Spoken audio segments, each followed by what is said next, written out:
our scientists to get testing capabilities up and running as quickly as possible. There's a couple areas that I would like to focus on in this hearing as well.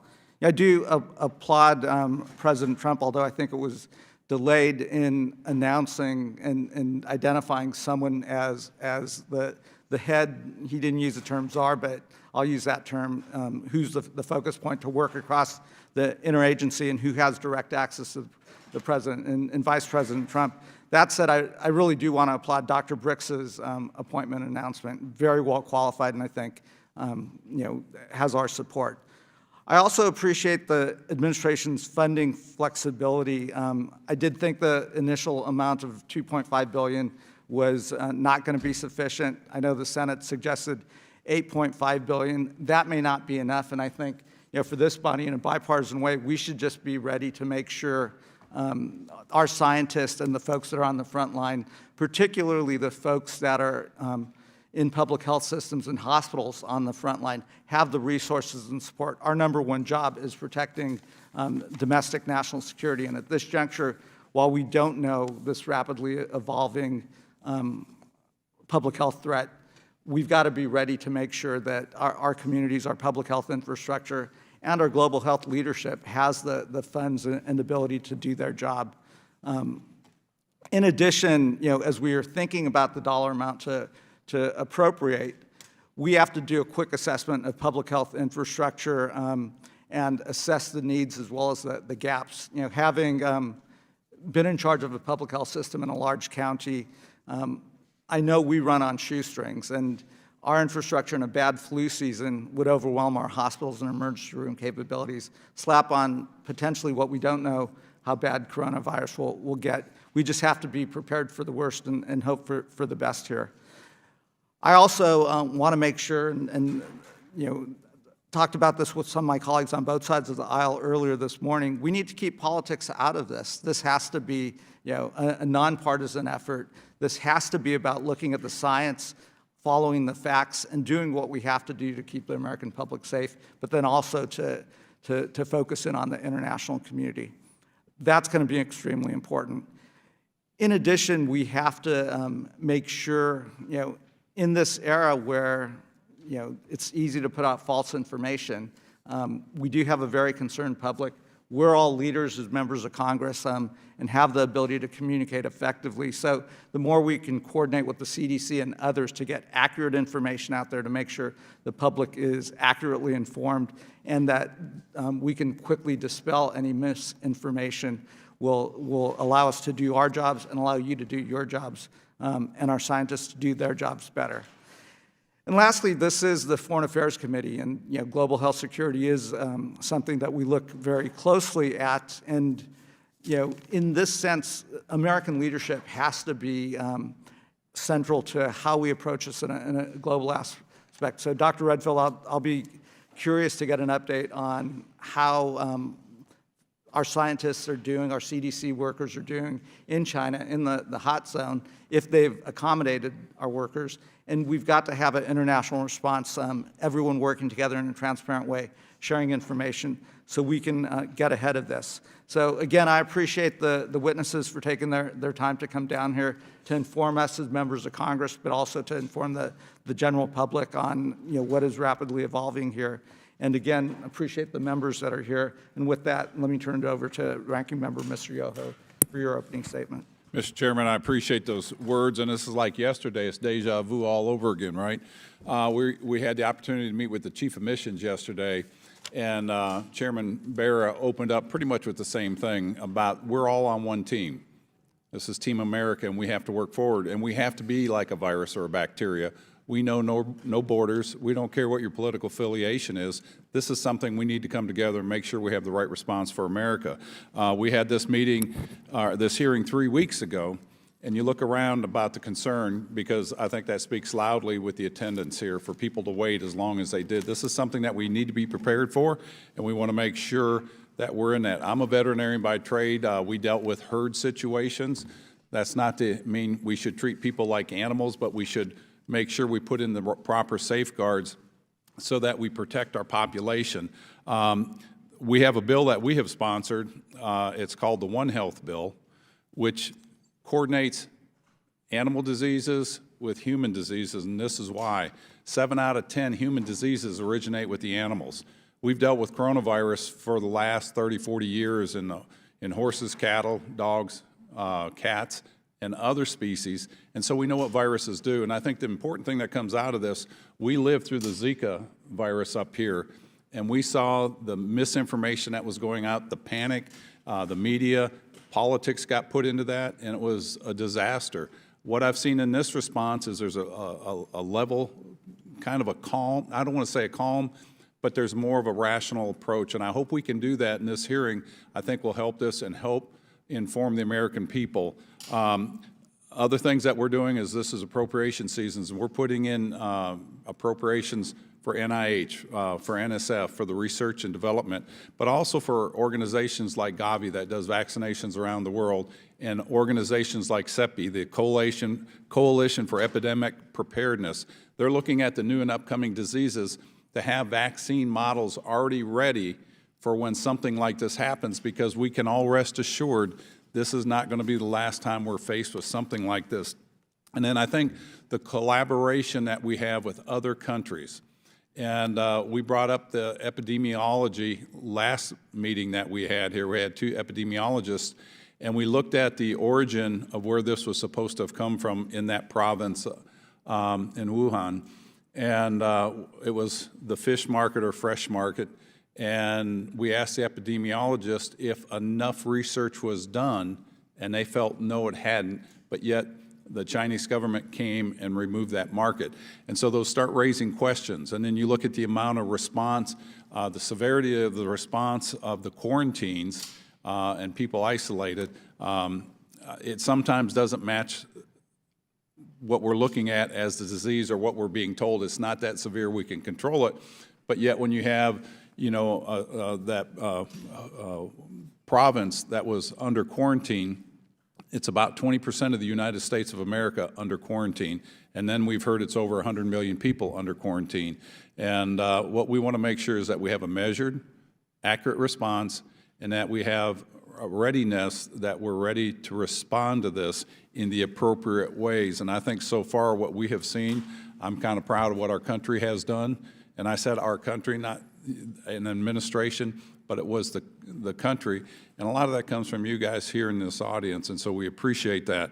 And then as I was talking about collaboration with other countries, we want to make sure no countries are excluded. Countries like Taiwan, that was so instrumental in the SARS epidemic, for a country like China to put pressure on other countries to exclude them from this process, and the WHO, World Health Assembly, or the WHO, I just think that's a wrong move. You know, this is, again, viruses don't care what your political affiliation is. We need all hands on deck to deal with this. And so with that, Mr. Chairman, I'm going to yield back, and thank you. Thank you to the ranking member. I'm very pleased to welcome our witnesses to today's hearing. We're joined by 4 excellent public servants. Johnathan Fritz serves as Deputy Assistant Secretary for the Bureau of East Asian and Pacific Affairs. He will be followed by Principal Deputy Assistant Secretary for the Bureau of Consular Affairs, Ian Brownlee. The final state witness will be Dr. William Waters, the Executive Director and Managing Director for Operational Medicine at the Bureau of Medical Services. Finally, we're honored to be joined by Dr. Robert Redfield, the Director of the Centers for Disease Control and Prevention.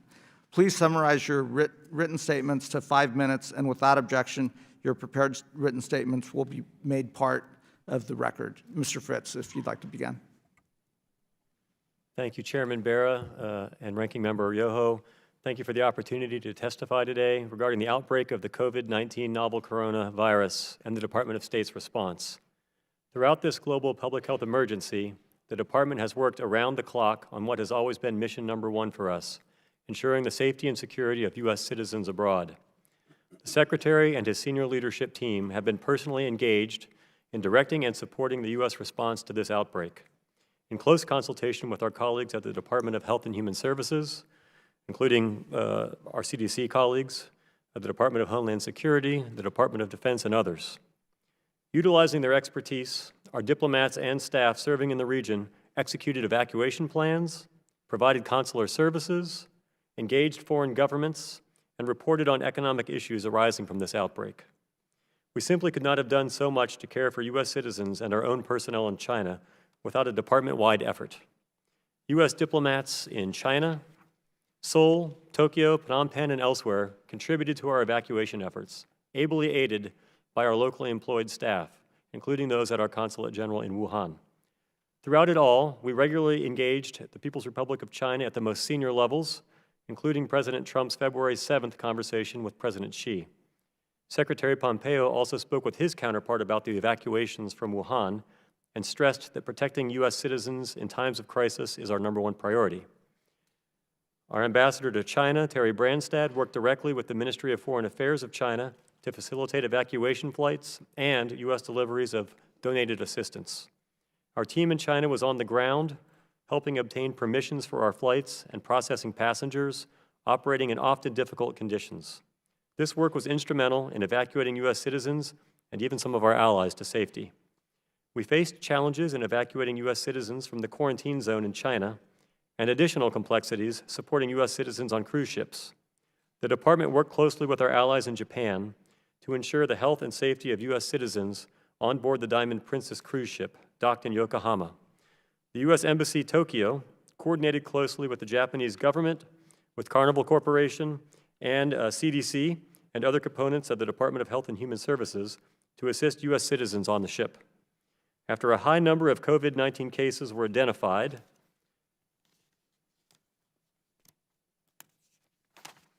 on board, and out of consideration for Japan's already overburdened health system, the Department of Health and Human Services made an assessment that the U.S. citizens and crew on board were at high risk of exposure and should be repatriated to minimize risks to their health going forward. In Cambodia, we organized response teams in Sihanoukville and Phnom Penh to assist U.S. citizens on the cruise ship Westerdam, working in close coordination with Holland America, Cambodian authorities, and the embassies of other countries with citizens on board the ship. Embassy teams included consular, medical, and logistics experts to facilitate health screenings, lodging, and travel needs of more than 600 U.S. citizen passengers. Our embassy also utilized its consular messaging platform and social media accounts to provide timely updates to passengers. In coordination with these efforts, USAID has provided an initial tranche of funding for affected and at-risk countries to address critical gaps in COVID-19 country readiness, including risk communication and community engagement, laboratory detection, enhanced surveillance, and infection prevention and control. In addition, USAID is arranging shipments of essential personal protective equipment to selected countries in coordination with the World Health Organization. Our efforts continue apace. We are continually engaging with host governments in the Asia-Pacific region to ensure they are informed of our policies and that we can share information and best practices to address this outbreak. We successfully encouraged Beijing to accept U.S. experts in the WHO mission to China.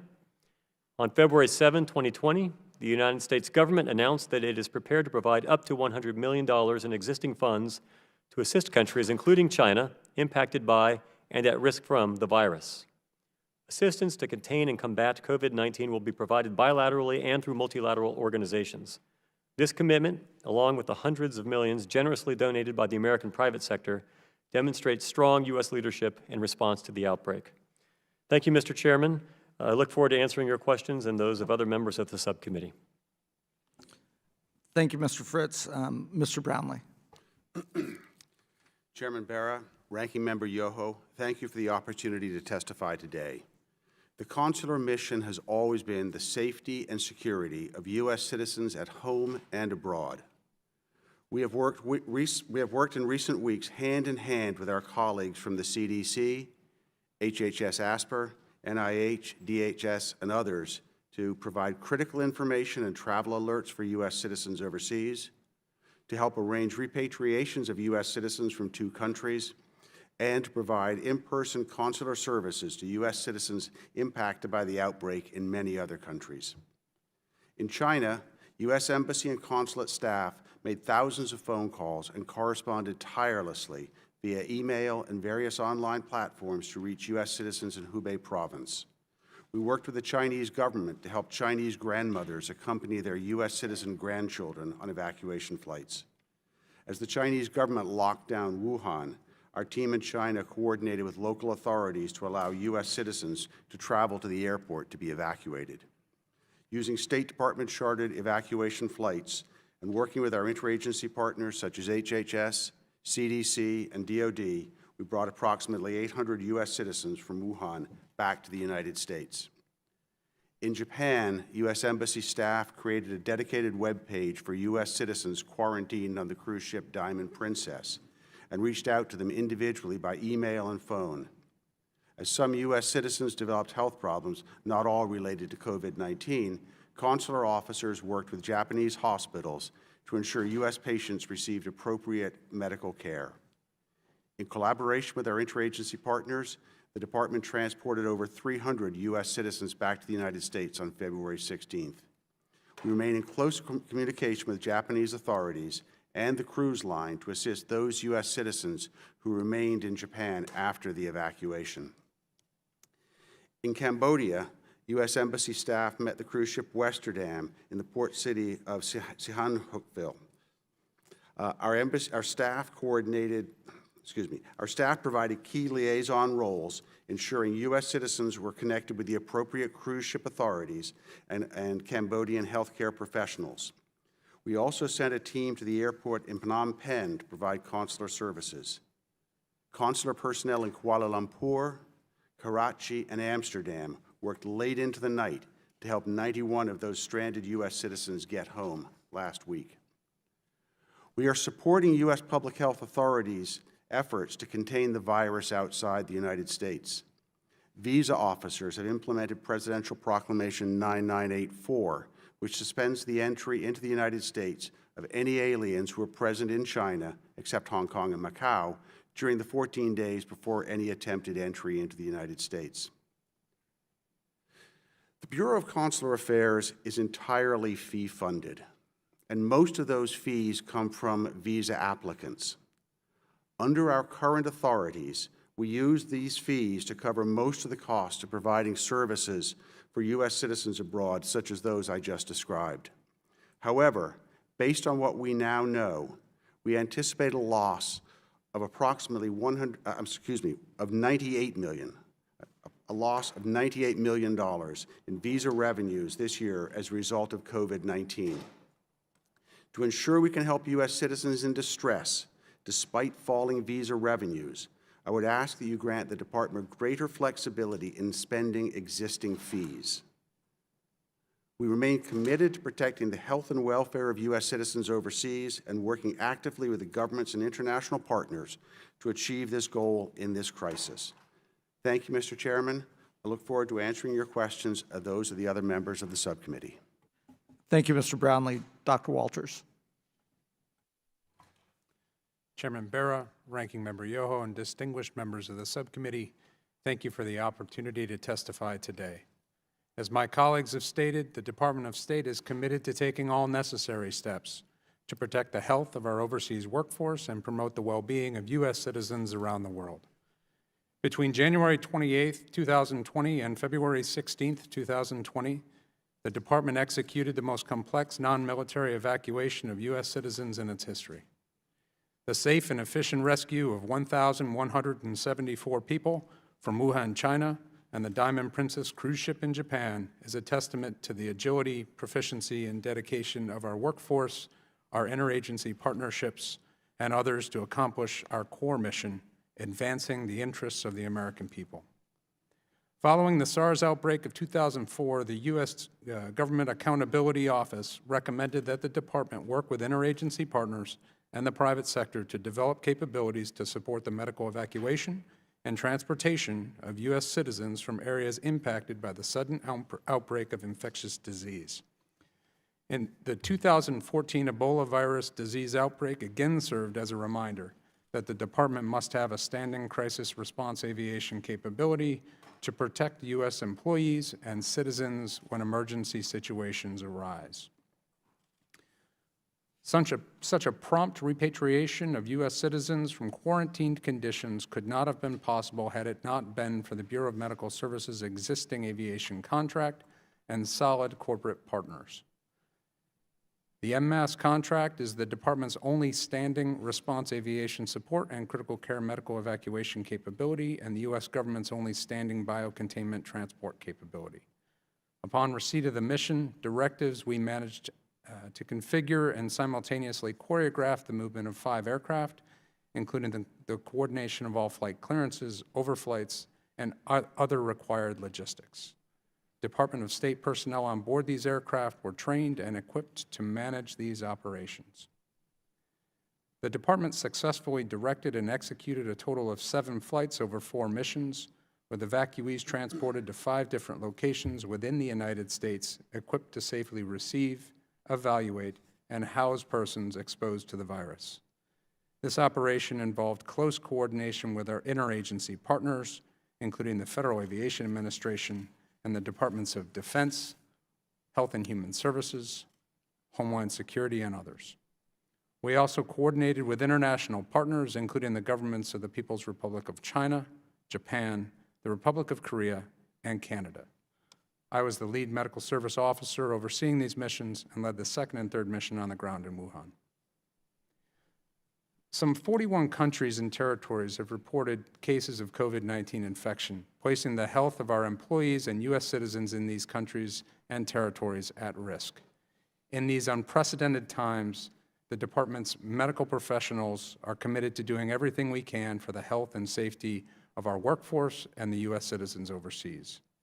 In summary, I'd like to thank each of you for your continued support as we keep pace with this international emergency. We know that your support to the Department, the Bureau of Medical Services in particular, has made this all possible, and that your continued support will be critical in the months and years to come. Thank you. Thank you, Dr. Walters. Director Redfield. Well, thank you, Chairman Bear and Ranking Member Yo and the members of the committee for the opportunity to speak to you today. CDC, the Department of Health and Human Services, the State Department, and other U.S. government partners are fully committed to confront the serious global health threat presented by coronavirus disease 19. CDC's public health approach to COVID-19 is built on decades of infectious disease expertise in prior public health emergencies such as SARS, MERS, Ebola, and pandemic influenza. Our goal is to keep America safe and to slow the introduction of this new virus into the United States. Our response involves multi-layered, aggressive containment, and potential mitigation measures as needed. These proven effective public health interventions include early diagnosis, isolation, and contact tracing. These public health interventions also include targeted travel restrictions as well as the use of quarantine for individuals returning from transmission hot zones such as Hubei Province, China, and the Diamond Princess cruise ship docked in Japan. Internationally, CDC is working with the World Health Organization and ministries of health across the globe to continue to combat this outbreak.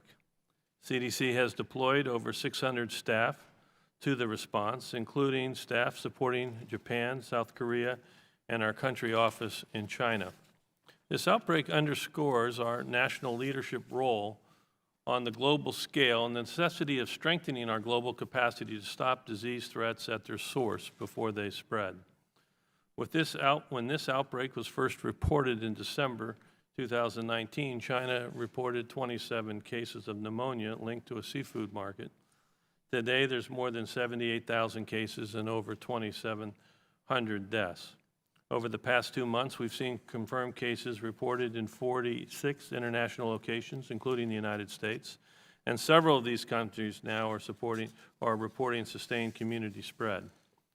In the United States, 15 cases have been confirmed by our nation's public health and medical community based on clinical guidance provided them by CDC.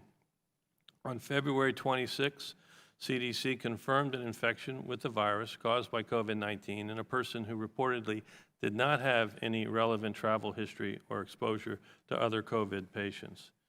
It's possible this could be an instance of community spread of COVID, which would be the first time this has happened in the United States.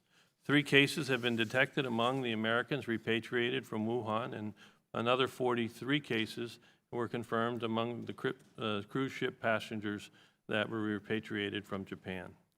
We commend the efforts of the government of Japan to institute quarantine measures on board the ship, and we appreciate Japan's cooperation with the United States government to evaluate and care and evacuate American citizens.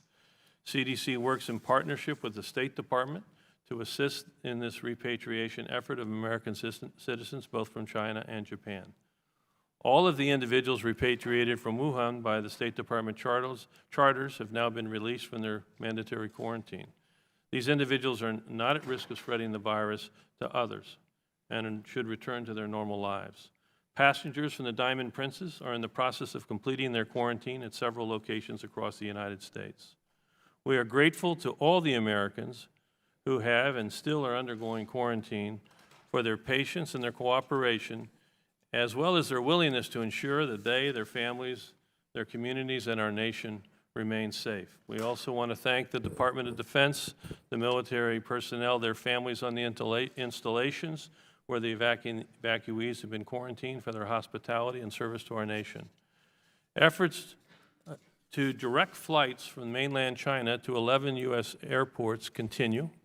CDC is working closely with Customs and Border Protection to screen arriving passengers from mainland China for illness and to identify people at high risk of exposure to this new virus and ensure that they are referred for the appropriate public health follow-up.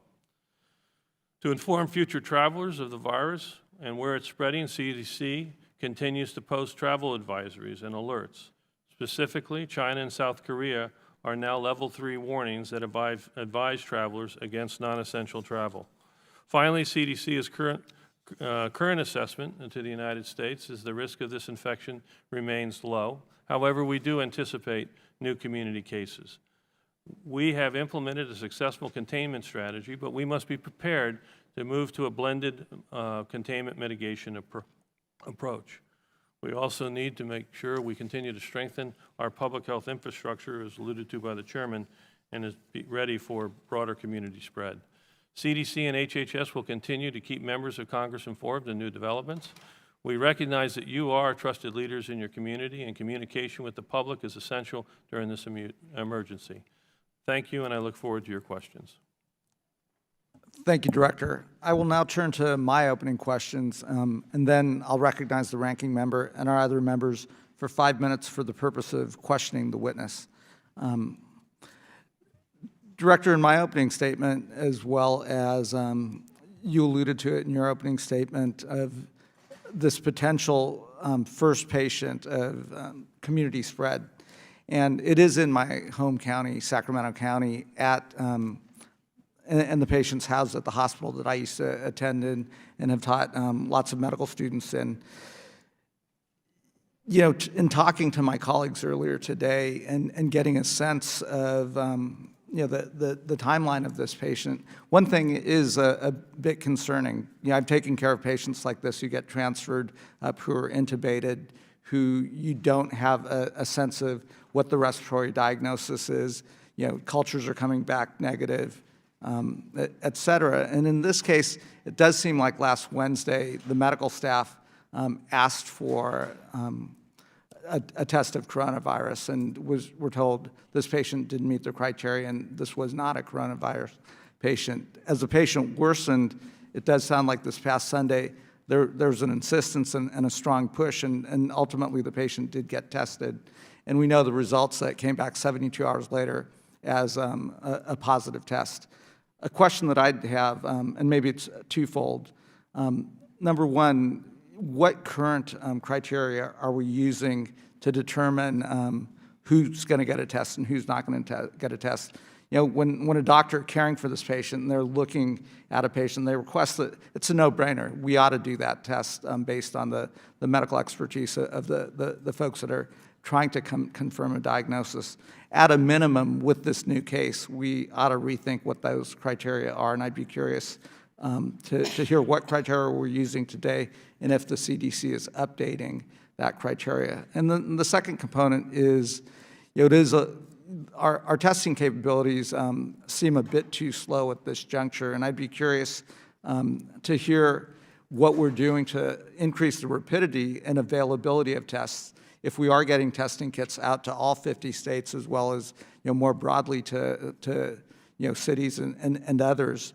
And then it did take 72 hours from testing to get the results. And if we could get those testing facilities a little bit closer, I'd be curious to see how CDC is thinking about that. And I'm also told one of my sister institutions, UCSF, they've produced a more rapid test, need the ability to get some samples to confirm the specificity and sensitivity of that test. And there's some private sector companies that are also working on rapid diagnostic tools as well. So, Dr. Redfield. Mr. Chairman, thank you for the questions. First, I think when this outbreak started, for better or worse, even in China, it was linked to whether you were exposed to the sea market, or food market. So obviously every confirmed case was from the market. And then when discussions I had with the Chinese CDC director, I suggested they go out and look at other people with flu-like illness, and of course then they reported that there were many cases that were not on the market. When the United States began this PUI, we had the epidemiological advantage of a link to Hubei initially, where most of the cases came from. Clearly, what's been demonstrated by the recent case is that's no longer operational. I will tell you that as soon as that case was recognized, we met and we revised our case definition for persons under investigation, and today that has been posted along with a new health advisory that the recommendation should be when a clinician or a public health individual suspects coronavirus, then we should be able to get a test for coronavirus. So that's the current guidance that went out today. And this is a fluid situation. And your second question is also critical. How do we expand the availability of testing? We think it was an accomplishment to, within a week, to develop a test so we could get eyes on this, and I think the CDC scientists were able to do that. But that was not to take away the broader responsibility for the private sector to come in to be able to provide broader testing for the non-public health community. We've had aggressive discussions about how to expand that, and we are continuing. We have shipped our kits, as you know, initially out to many, many jurisdictions. We had trouble with one of the controls. That has now been corrected, and there are now 40 jurisdictions that have the ability to do the test modified with the FDA approval. And in the next, today, tomorrow, we anticipate more kits from the private sector that have been contracted by CDC to get out. And hopefully, our real goal is that LabCorp and Mayo Clinic and others, but you get at the root of it, why is there a difference? And I used to run a diagnostic lab and develop tests. The other countries have the ability for someone like me to develop a laboratory test and to deploy it.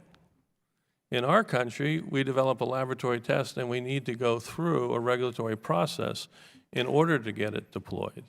And again, I'm not criticizing the regulatory process, I'm just saying that's the difference. And many labs in this country, many hospitals could stand up, as you mentioned, San Francisco and other, your own, Davis could stand up a test within several days, because we've published the sequences and the methods and exactly how to do this, and that's how that one company, IDT, is now ready to sell a test, which is really basically a copy of the CDC test. So I do think we have to look at that, because this is an example where we were slowed, in a sense, because of the way we want to assure accuracy of these diagnostic tests. And I know you all are wrestling with that, but we are having more kits out later today that are going to be sent to the states. The state of California, I talked to your Secretary of Health just today, because they were down to 200 tests. We're sending more out there. There are 3 laboratories now, I'm told, in California that have the ability to do the test themselves. But both of your points are very, very important. We take them very seriously. One of least we're not going to let happen again, because we corrected it after the first case. And the other, we're working hard to get these tests out and hoping that the private sector comes in for the clinical use. CDC develops them for the public health use, and we need the private sector to come in for the clinical. Director, I appreciate the change in the criteria and applaud that. I do think this is a unique situation where we need all hands on deck, and we do need to take a look at speeding up the regulatory process. We do need to allow the academics and those that have the ability to develop their own testing capabilities to quickly move through the process to make sure these are sensitive and specific and accurate diagnostic tests. And then if the private sector can augment our ability, especially now that there may be community spread, we've got to stop the bottleneck, and we've got to get these tests out to all parts of the country. So we can take that up here, but I do, looking at the administration, whatever we can do to speed up that regulatory process to make testing readily available to the practitioners that are out there. Yeah, with that, let me recognize the ranking member. No, I appreciate it, and I appreciate y'all's testimony. And I think what you were just bringing up is a lot of the questions I had. I assume it's a PCR test or an ELISA test. Okay. The variation in those, you guys created that, and I think along that lines, there should be provisional approvals quickly. And that's thing, if you guys are in a bottleneck where you can't get that, let us know so we can help relieve that, and then do the testing and verification down the road. But you have to have a place to start. And then when we get into the point where we have private manufacturing of these, we just need to make sure that we're all on the same page, it's the same test, so we don't have a variation in sensitivity or specificity, and that we need to make sure that the other countries are doing the same. My concern is, with so much of the APIs being created in China, about 85% plus is what I've heard, I look at it from a national security standpoint, or a national health standpoint. Not just our country, but other countries. If somebody needs Advil and you've got a population of 1.3 billion people, are they going to service their customers first before over here? And I think this is a wake-up call for American manufacturers in our pharmaceutical countries not to be dependent on a country. What are your thoughts about that? Whoever wants to tackle that.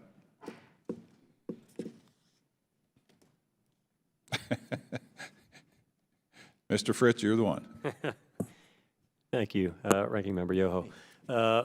There's clearly going to be all sorts of economic impacts as the outbreak continues to develop. We are paying very, very close attention to not just the general macroeconomic impacts that are going to occur with regard to the United States economy and other economies around the world, but also to the impacts on supply chains, and particularly, as you mentioned, supply chains that are important to our ability to react to future instances, future outbreaks. I don't have anything that I can share with you right now, Ranking Member, in terms of what those responses will look like, but it is something that we're looking at very carefully. And we have people across the interagency process who are actively considering ways we can make sure that we are able to make sure that we do have access to the necessary supply chains. All right. Let me ask about the cooperation. Do you guys feel that the cooperation is adequate with the Chinese government as far as transparency, just working side by side, or do you feel like it's, here's the information we'll give you, and kind of guarded? Sir, why don't I take a first shot at that on, certainly with regards to the evacuation of our personnel and American citizens, very diplomatically and logistically challenging. I would have to say that we were able to achieve a very high level of coordination with the relevant Chinese authorities to make the 5 flights that we got into and out of Wuhan happen. They weren't easy, but we did, in fact, we were able to rely on our Chinese counterparts working with us to make sure that those succeeded. Do you feel like they're treating all the countries that way? Because we heard the reports that they weren't letting the Taiwanese out. I wouldn't be able to characterize whether they've been them treating everyone as well as they've been treating us. I do know that they have worked well with a number of other partners, but I've heard the similar reports about our friends from Taiwan being treated differently with regard to their evacuation plans. I would say in general, however, I think the PRC authorities have generally made good faith efforts to help evacuate folks from Wuhan of other nationalities. Does anybody have reports about this being in North Korea, which I would assume it is? I mean, do we have any definitive proof? We don't have any confirmed reports. Yeah. Okay. Let's see. I think with that, Mr. Chairman, I'm going to yield back, and I appreciate everybody here. I look forward to the questions, and I'm going to gather some more information. So thank you all, and I know working together as you are, we will be prepared for this in the United States, and hopefully we can be the ones that help the other countries the most. Thank you. Great. The gentleman from Michigan, Mr. Levin's recognized to question the witness for 5 minutes. Thank you, Mr. Chairman. On Tuesday, Nancy Messonnier, the director of the National Center for Immunization and Respiratory Diseases at the CDC, said this of coronavirus. Ultimately, we expect we will see community spread in the United States. It's not a question of if this will happen, but when this will happen, and how many people in this country will have severe illnesses. But National Economic Council Director Larry Kudlow then said, "We have contained this. I won't say it's airtight, but it's pretty close to airtight," end quote. And also, this is all on Tuesday, President Trump said of the coronavirus in the United States, quote, that it's under control and a, quote, problem that's going to go away. So that was all on the same day. Americans are scared of this situation, and they want to know what's being done to keep them safe. And hearing mixed messages like this within the span of hours isn't reassuring. Dr. Redfield, how can the virus be both a problem that's going away and also not a question of if, but when? What should we be telling our constituents about what to expect? Thank you very much. I think it's a very, very important question. Right now at this stage, and I've said this and I continue to say it, the risk to the American public is low. We have an aggressive containment strategy that really has worked up to this time, 15 cases in the United States. Until the case that we just had in Sacramento, we hadn't had a new case in 2 weeks. We do believe we're going to continue to see new cases, and we do believe now there may be the initial cluster or occurrence of a community acquisition. Some countries, this has moved very quickly, like we saw in Korea now, where we had more cases in Korea in the last 24 hours than we had in all China. Right. We see it in Italy, it's moving fast. Iran, it's moving fast. But other countries have really used a containment and a blended mitigation strategy like Singapore and Hong Kong, and they've really limited the spread after the initial introduction from China. We're of the point of view that we're still in aggressive containment mode, which is dependent on early case recognition, isolation, and contact tracing, that now is going to be looking to identify these community introductions and practice public health to minimize them. But at the same time, we've done this to give us time, and I think what Dr. Messonnier was trying to say, I think it was maybe could have been done much more articulately from what the American public heard, was she was trying to say it's also a good time for us to prepare if we have to go to more mitigation. We're still committed aggressively to get aggressive containment. And I think I want the American public to know at this point that the risk is low. I want them to know that we are going to start identifying more cases like we did the other day. I'm going to ask them to obviously accelerate their own view of the standard things that we do for flu, hand washing, cough in your sleeve, don't go to work or school if you're sick. And we have launched a larger, for our next level of our multi-layered public health response, is to now institute broad surveillance. And we've initiated it. We're planning over the, hopefully the next 4 or 8 weeks, obviously linked to the supplemental, to actually make our surveillance system for corona the same as flu, nationwide. So we can be, very quickly picking up when there is an introduction in a community, go in and try to stop it. So I think that's our position at this point. Good. Well, let me quickly ask you one other question in my limited time. I want to ask you to speak about the danger of xenophobia in a situation like this. CNN reported last month on a disturbing example from the SARS outbreak when, and quoting them, people of Asian descent were treated like pariahs in the West. There were reports of white people covering their faces in the presence of Asian coworkers and real estate agents who were told not to serve Asian clients, end quote. We saw similar incidents during the H1N1 swine flu outbreak in 2009 and during the 2014 Ebola outbreak. And sadly, I've heard reports of incidents like this around coronavirus. So I'd like you to talk about why it's so important to avoid stereotyping people as carriers of the coronavirus and how incidents like these can be avoided and how they're dangerous, really, for public health. I couldn't agree with you more. For those who've heard me talk before, I've always said that stigma is the enemy of public health in all its forms, whether it's in dealing with HIV, whether it's dealing with drug use disorder, whether it's dealing with obesity, whether it's dealing with a response to the coronavirus at this time. Stigma has no role, no place in public health. It's counterproductive. So I think we're going to have to proactively get that message out to the American people so that we don't harm our own public health with stereotypes folks might have. Don't you agree? Yeah, I will continue to echo it, and I think you make an important point because we have seen those reports, and I think, again, we need to re-echo that stigma has no role in public health. Thank you, and thank you, Mr. Chairman. I yield back. Thank you. The gentleman from Florida, Mr. Mass, is recognized for 5 minutes. Thank you, Mr. Chairman. Mr. Redfield, I want to start with you, and you spoke specifically about early diagnosis being part of the positive that's going on here. Can you discuss with me what are early symptoms which lead to early diagnosis? You know, I think the first thing I want to say is there's a lot we don't know, and we're learning more each day. That's what concerns those of us that are confronting this. If it was flu, we understand flu. But there's a lot we don't know. But what we have learned in the last 8 weeks is that this virus can actually cause asymptomatic infection. No symptoms.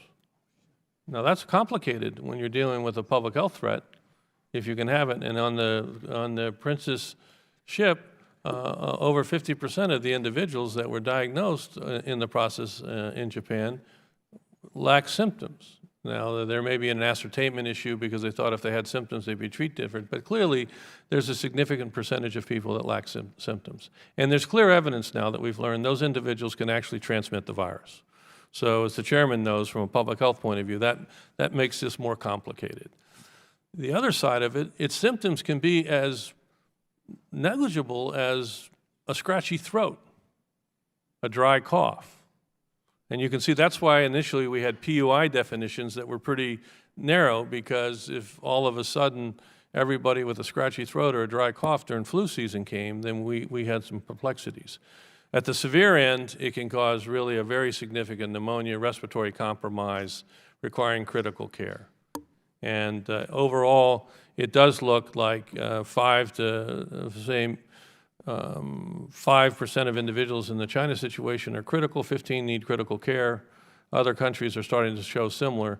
But on the other spectrum, there can be this asymptomatic illness. So we're still learning. It's complicated. Obviously, in the individual case that we talked about here, where severe pneumonia in an otherwise healthy individual, in light of what we now know, that can prompt the medical community to consider the coronavirus in the differential diagnosis. But a lot of individuals may just present with a sore throat and a dry cough. Let me go to the other side of the table. 80+ thousand cases diagnosed, and the number that I've read is 33,000 recovered in mainland China, recovered from having the diagnosis. Can you say what has been a chief factor that has led to those that have recovered through it? Is that something that we know? I think there's probably two major factors. One, or maybe three. One is age, and one is comorbidities. So individuals that happen to have diabetes or hypertension or chronic obstructive lung disease and happen to be elderly, these individuals have a much higher mortality. But the other issue that needs to be stressed is the effectiveness of the healthcare system. So in Wuhan, the mortality right now is somewhere over 4%. Their health system is beyond strained. Before this outbreak, they had 132, I think, isolation beds for infectious disease. Today, they have over 20,000. Now, you can go from 132 beds to 20,000. You can build the structures. But as the chairman knows, where are the doctors? Where are the nurses? Where are the ventilators? Where is the trained healthcare professional? So we see a mortality, and we believe it's the integrity of the health system that is a major factor, because if you just go to the rest of China, the mortality is probably about 0.5%. Okay, so I think the major factors I would say with comorbidities, age, and the resilience of the health system that you happen to be in when you get sick. If you don't have access to oxygen, the mortality is going to be a lot higher. This is why we're worried about Pakistan, Afghanistan, Bahrain, North Africa, all the countries that have come on board recently. Many of them don't have health systems that are going to be able to sustain life in the presence of pulmonary compromise. This is something you have a lot more faith in our health system, obviously, than Wuhan or pick any of the other countries that you just listed off. Yeah, I think we're in a strong position. We have an effective healthcare system. I think, at this stage, if we can continue to do what we're trying, early identification, find these community cases, get our arms around them, I think we can continue to respond. Obviously, if the numbers get to the point that we can't control, then that's a totally different part of game, totally different issue. But right now, I'll pause you there because my time is about to end. Just to say, I think you mentioned something that is important to realize about this, that our health system has a different starting point than that health system of Wuhan and many other places. Certainly doesn't make us impervious to this, but it's a better starting place to be at. Thank you for your comments. Thank you, Mr. Mass. The gentlelady from Pennsylvania, Ms. Houlihan's recognized for 5 minutes to question the witness. Thank you. I'm actually going to start. I know that it's my obligation in some ways to ask complicated questions about policy, but Dr. Redfield, I'd actually like to start and lead off of Mr. Levin's conversation for the human beings who are at home, my kids, my family members, my community, and ask the doctor who you are the 18th Director of the Center for Disease Control and Prevention and Administrator of the Agency for Toxic Substances and Disease Registry. And in your capacity, could you help me to answer a few questions that I frequently get asked? The first one, they can be any answer. I don't know the answers. I'm just asking on behalf of my community. Should people be afraid? Thank you. Could you turn on your microphone? No. Should people engage in regular hand washing and coughing into their sleeves? absolutely. Should people be stocking up on cleaning supplies? No. Should people be stocking up on prescription medications that they have? Not at this time. Should people be stocking up on food supply? Not at this time. Should you wear a mask if you're healthy? No. And is there a website, and you can answer this later if you don't know it by heart, where people can go to access good information about these questions? Absolutely. The CDC, cdc.gov, we have all of the information on that website, and a sub-thing can take you to coronavirus and where we are and any preparedness and all our recommendations. And sir, is there anything else that I should have asked you that's a regular, everyday person kind of question? The one comment I would make, because I do see people feeling a need to go buy masks. And I would ask them, and some people scoff at me when I say this, we need to make sure those N95 masks are available for the doctors and nurses that are going to be taking care of individuals that have this illness. And it really does displease me to find people going out. There's no role for these masks in the community. These masks need to be prioritized for healthcare professionals that, as part of their job, are taking care of individuals and/or individuals who have this virus and are in home isolation or home quarantine for those family members. So I'd like to have the prioritize the uses that we recommend and get people to realize that that's where these masks need to be reserved for. Thank you. I appreciate that. And with the last couple minutes of my questioning, I think this is either for Mr. Fritz or for Dr. Redfield based on how people have answered questions. I'm going to follow up on the line of questioning that has to do with prescription and pharmaceutical supply chains and the integrity of the supply chain. Is there a place, a way that we have historically been tracking various supply chains? In my old business, we would make sure that we had at least 2 or 3 suppliers of the same material just in case. Is there something that we have, a database or other system that tracks those kinds of suppliers and where they are geographically?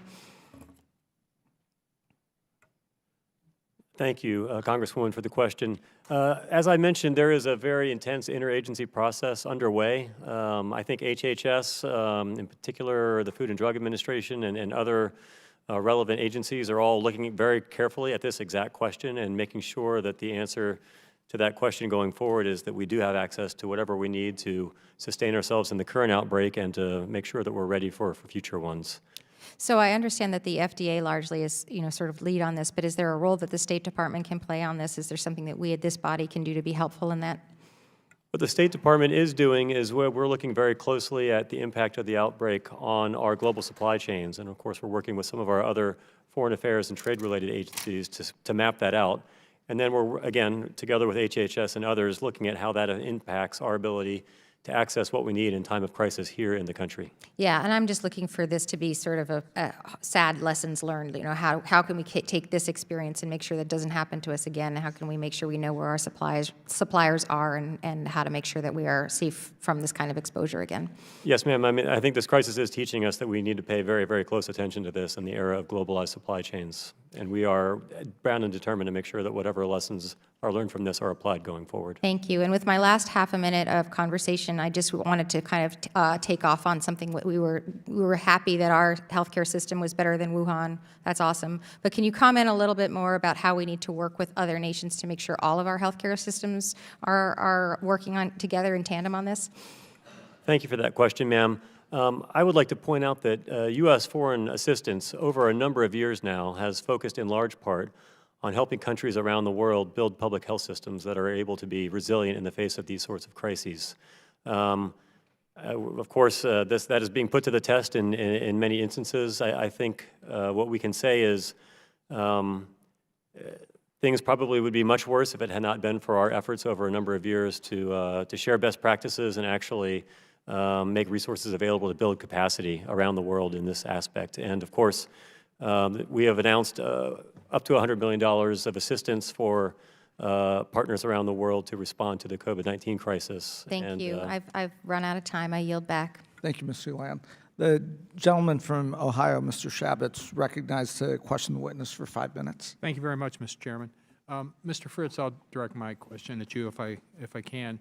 I was one of the original founding co-chairs of the Congressional Taiwan Caucus, and I'm now one of the co-chairs of that caucus. And as you know, and as we all know, the PRC, China, considers Taiwan a breakaway province.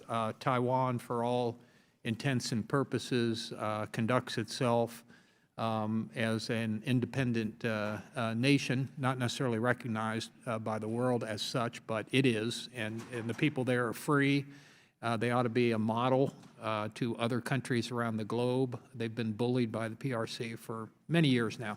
But my question is this: they have sought to be recognized as on observer status, basically, at the WHO for many years. In my view, they ought to be essentially a fully recognized participant in the WHO. It's kind of a gap in our world health system in not recognizing them, not letting them fully participate. But at this point, China has still blocked them from so participating. With something as serious as the coronavirus, and obviously its origins in the PRC, in China, and Taiwan being right next door, and Taiwan having some of the top medical institutions and doctors, medical personnel in the world there, you know, it seems to make no sense that China continues in this effort. Taiwan could be helpful, even more helpful to China.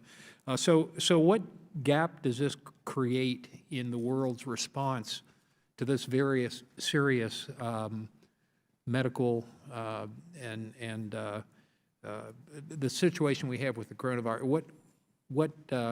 What's the problem with what China is doing relative to Taiwan?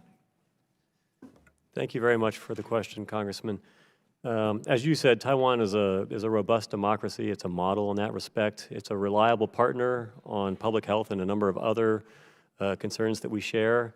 And it's a force for good in the world. I couldn't agree more. And I think this COVID-19 outbreak only further underlines the unacceptability of Taiwan being excluded from the World Health Organization and the World Health Assembly because the People's Republic of China blocks every attempt for it to do so.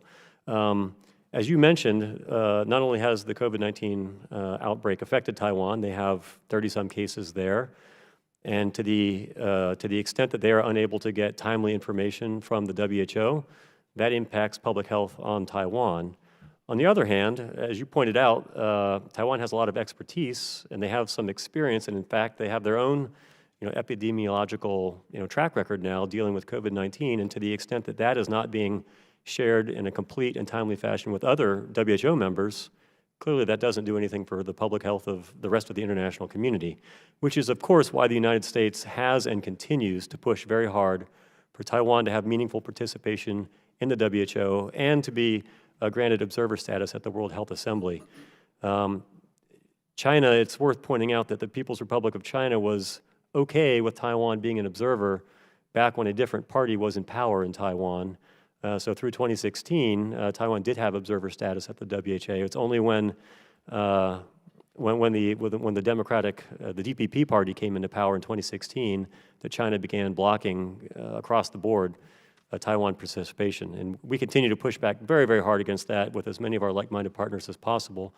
And I think our argument is only bolstered now by the COVID-19 outbreak. And I would point out that this push by the USG is fully consistent with our U.S. One China policy and, of course, with the Taiwan Relations Act, which governs unofficial relations between the United States and Taiwan. Thank you very much. My time's almost expired, so let me just reiterate what you said. I agree with all the points that you made. Thank you for that, and I want to thank the administration for continuing to be a friend to Taiwan, and we would encourage it to continue to do so, even step that up. And it's a shame that the PRC, China, allows its intransigence with respect to Taiwan to put not only the people of Taiwan and its own people, but the rest of the world more at risk than we ought to be. So they ought to do the right thing here and allow Taiwan not just to be observer status, but to be a full member of the World Health Organization, the WHO. Thank you very much. Thank you, Mr. Chabot. The gentleman from Rhode Island, Mr. Cicilline, is recognized to question the witness for 5 minutes. Thank you. And, Mr. Chairman, I want to thank you for the courtesy in allowing me to participate in this hearing. And thank you to our witnesses for their testimony. Dr. Redfield, I want to ask you kind of to follow up a little bit on Ms. Houlihan's question about the supply chain, because as you have described this potential pandemic becoming really a global challenge, I guess it already is by most estimates, what are we doing to assure that there's a sufficient supply of, medical supplies? You mentioned oxygen. I mean, do we have a coordinating body that's figuring out if this pandemic proceeds in a serious way in this country, that we'll have access to the resources we need, both for the kind of containment you've spoken about and treatment? I mean, is there someone doing that sort of planning? Yeah, that's not really within what I do at CDC, but I will tell you that the Assistant Secretary for Preparedness and Response, ASPR, has done extensive work, and it was mentioned by Mr. Fritz. There's an interagency group that's really going through this in quite detail with the FDA and ASPR in terms of many of the medical issues. But there's a broader intergovernment group doing it in the broader issues. And so I can tell you that's ongoing, and we could obviously get to you who's the leadership on it, but I know ASPR and FDA have done it on the medical side, and there is a broader intergovernmental working group to really get down to all of these issues. Great. And you also made reference to the Chinese CDC, or counterpart. Can you speak a little bit about the relationship between the CDC in the U.S. and the Chinese, particularly as it relates, I'm particularly interested in this healthcare worker transmission. 2 weeks ago, China reported 1,700 healthcare workers had been infected by coronavirus, and just wondering what we're learning about that transmission and whether or not that's informing protocols here in this country to protect our healthcare workers. Yes, thank you. The CDC has had now over a 30-year working relationship with China CDC. There's a reason they call it China CDC. And I actually have a U.S. CDC component that's affiliated with the embassy, but is attached to the China CDC. the head of CDC, China, and I have been in regular discussions since the very beginning when this happened on New Year's Eve, and had very open scientific discussions about what he knew at the time, what he was learning, so we could use that information. And that continues bidirectionally, as I say. From at the beginning, there was not a thought that there was human-to-human transmission and nosocomial transmission. They saw that, in the first week, they didn't see any in the second week. But remember, they were using, a definition of whether people were very severely ill. They weren't recognizing that this could be mildly symptomatic. Since then, there's obviously been extensive hospital-based transmission. And one series that was published in one of our journals in JAMA recently showed that up to 40% of the cases got infected either because they were healthcare workers or because they went into a hospital where they were infected after they got there. So healthcare transmission is really a high risk, particularly in areas that really aren't vigilant in the importance of infection control. We're happy to say to date, we haven't had a healthcare worker. Obviously, the new case, as was mentioned by the chairman, raises concern because people were intubated and not necessarily in precaution, so we're aggressively evaluating that healthcare setting. And Dr. Redfield, could you just give us a quick update on the vaccine development status and whether or not additional resources are necessary, what the timetable looks like for that? I think lots of people are interested in that.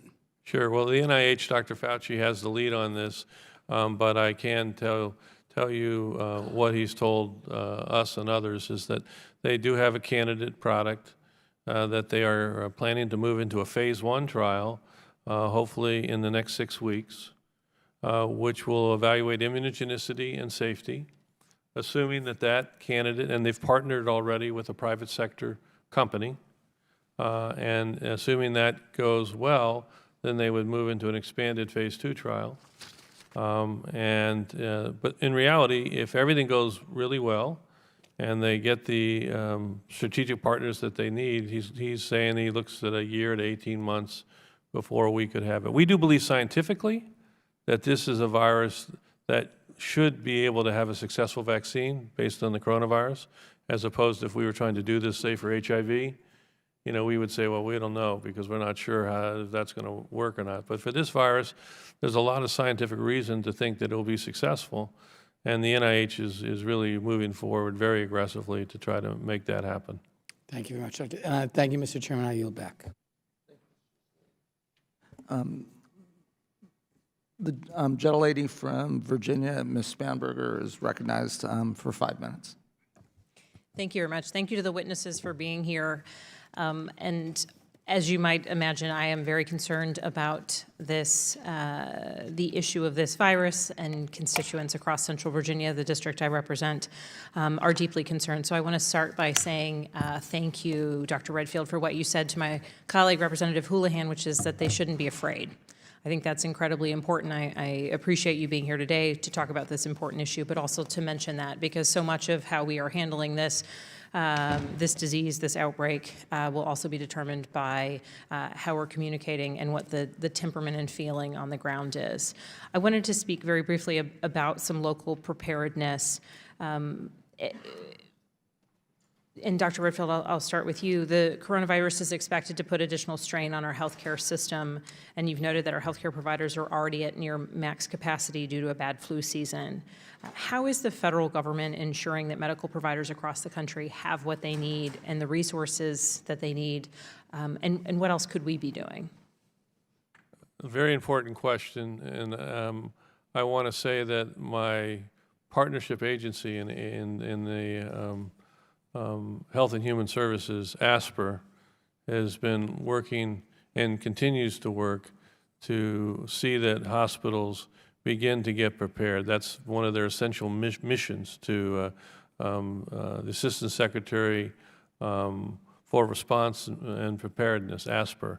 And so they are going through that in great detail. They've had dialogues with different hospital corporations, just hospital leaders, to begin to see that. Because you do say that this, for us, there's not a lot of flex in our health system right now. I mean, most hospitals right now, because of influenza, if you're looking at them, they may be at 95, 96, 97% capacity.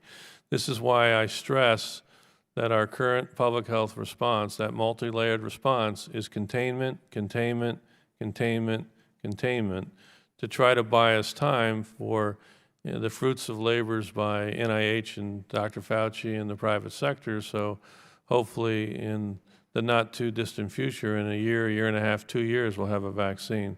But I can tell you ASPR is very aggressively working and evaluating this, and the term they use is resilience, to try to make sure they can build resilience into the system. And following up on that notion of containment, in order to contain, we need to identify it. And in your written testimony, you noted the importance of using illness surveillance systems. Can you tell us a bit more about how we are applying existing systems to this virus, and are U.S. public health agencies developing new surveillance, illness surveillance systems specific to coronavirus? Yeah, this is really important. This is really one of the most important components from CDC's perspective in the recently requested supplemental. We have an excellent surveillance system in this nation for flu. We have multiple surveillance systems, as you just mentioned. We have the illness, we have multiple. And rather than recreate the wheel, what we have proposed, and we've actually begun this, at least initiate it, is we're really adapting our entire respiratory disease surveillance systems and now interfacing coronavirus 19.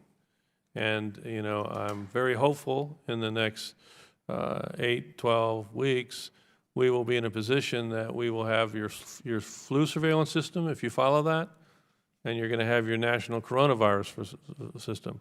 I'm more interested in this, as I'm hoping is the canary in the minefield, in the mine, that I can see when and if we're getting community.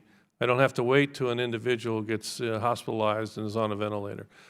You know, I have to be honest with you, we don't know what we're going to find when we start this, but we're very anxious to get this broad coronavirus surveillance system using all the systems that we have right now for respiratory disease and get that operational as soon as possible.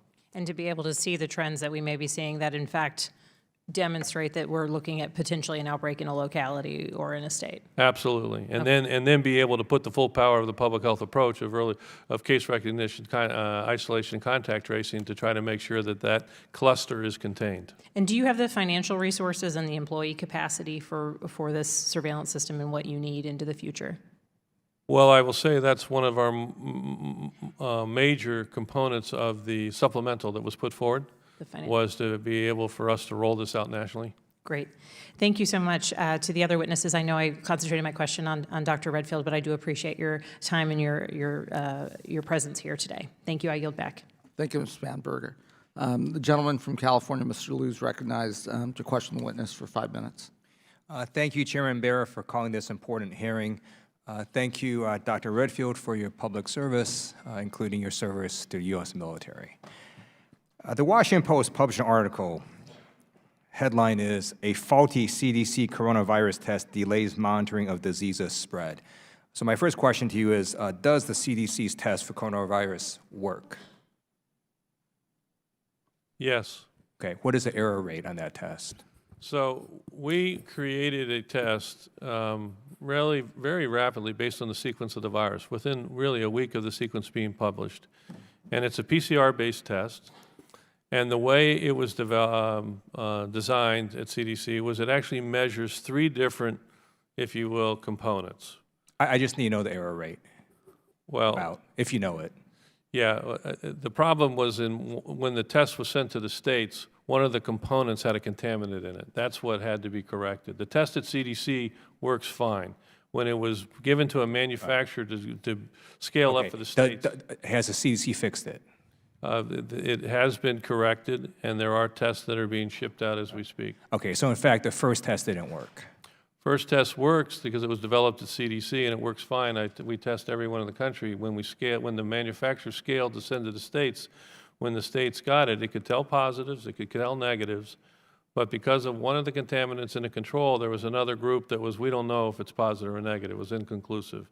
And at that time, the FDA requested that we not use that test and have people send it to CDC, where the initial lots that we made were quite functional and there was no contaminant, and that's the test we continue to use today.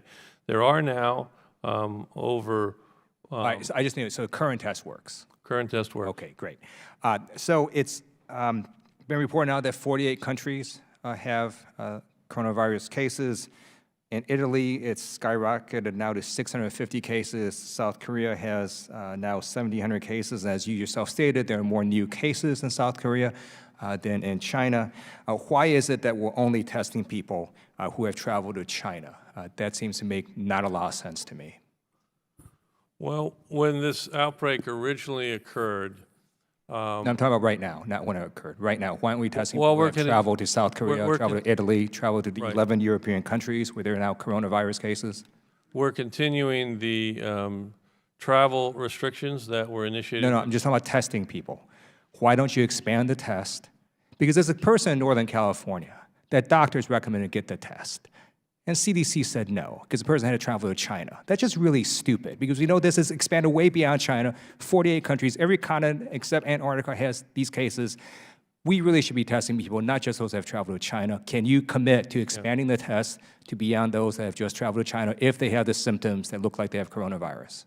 Congressman, I mentioned earlier, I think before you were here, just so you know, we initially had a geographic restriction.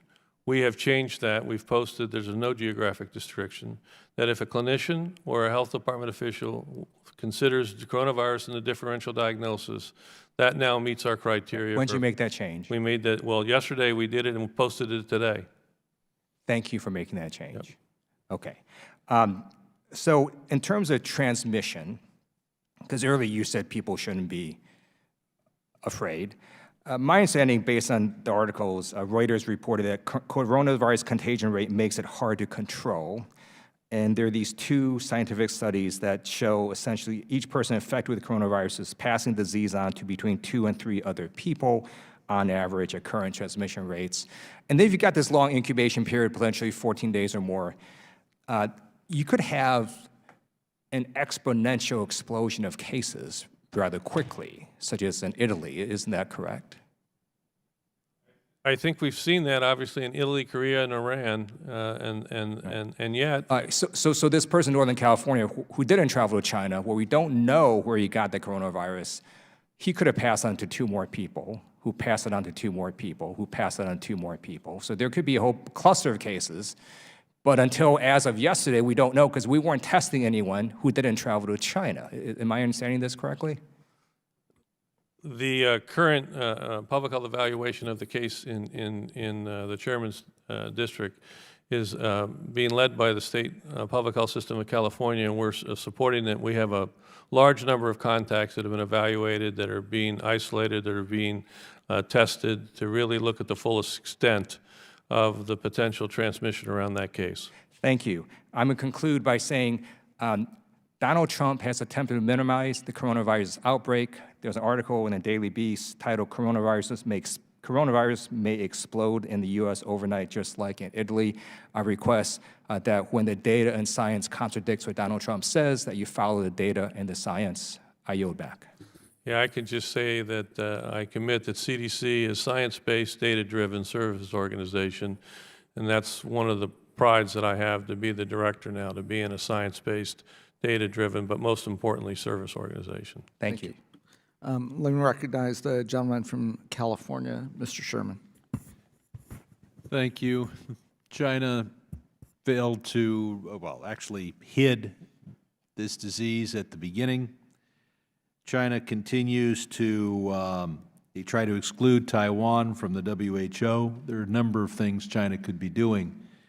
We need Chinese cooperation to start clinical trials. Dr. Redfield, are we getting it? There is a drug called Remdesivir that's now in clinical trials in China and Japan, and it's been extended, there's actually to the United States, to the repatriated individuals. There's similarities, vague similarities to the flu. This flu is often seasonal. Is this, our president has said, oh, it's going to be gone by April. How confident are we that transmission will be substantially less when the winter is over? It's unknown. There are various treatments that are used for flu, such as Theraflu. Is there any reason to think that there's some chance that that would be helpful in reducing the effect of the disease? Not for the coronavirus 19. And likewise, the SARS vaccine, would that provide any protection? It's unlikely that the cross-reactive, but the methods that they were used to develop that vaccine is the reason that Dr. Fauci's been able to accelerate the vaccine he's developing. Good. And what's the earliest we could have a vaccine? Well, Dr. Fauci has said one year to 18 months if everything goes well. Gotcha. Let's see. How well are we cooperating with China today? Are they providing the information we need, and are our people on the ground? Mr. Fritz.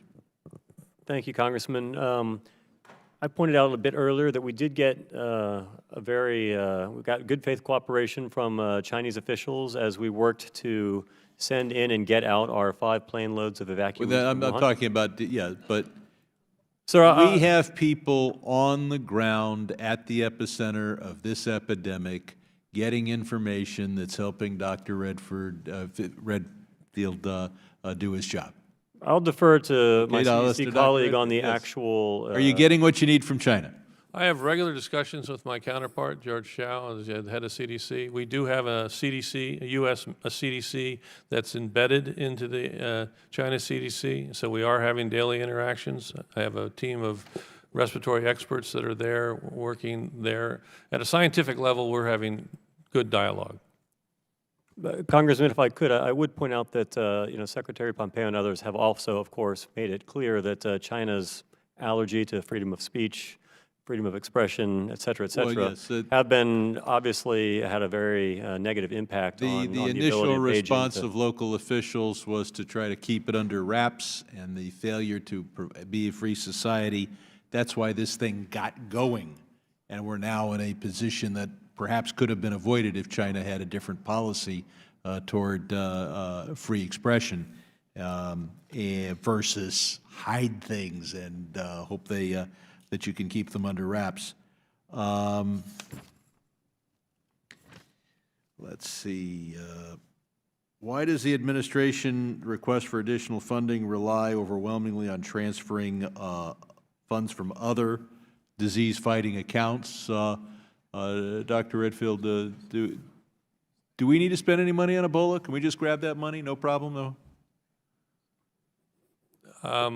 Obviously, we have an ongoing Ebola outbreak right now in the Congo.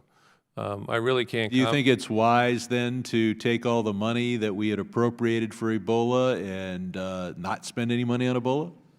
I really can't comment on the budgetary decisions that were made.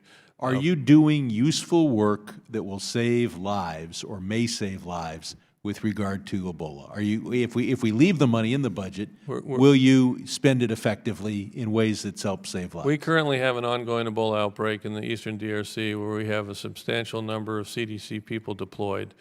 And we are, if you will, and I say this and knock on wood, we're finally close to winning, okay? We're down to, really, in the last week, we didn't have a single case. So we now project, based on our models, that we might actually end this outbreak by the end of June. But obviously, when instability happens again, we could be right back where we were 2 months ago. So, and if this Ebola outbreak expands in the eastern Congo, it could be a threat to the United States, just as a Chinese epicentered problem has been a threat to the United States and even to California. well, we've been fortunate with Ebola in that there's very little movement from the Ebola Eastern Congo, where this outbreak is, and the United States. But we obviously have had to invest significantly in what we call exit screening from the Congo as we've dealt this. As you know, we've been in this outbreak now.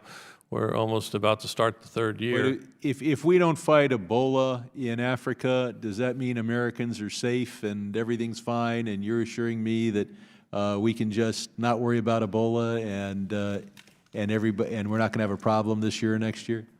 I think one of the most important things our nation can do is build a robust global health security capacity, all right, so that we can detect, prevent, and respond to these outbreaks at their source.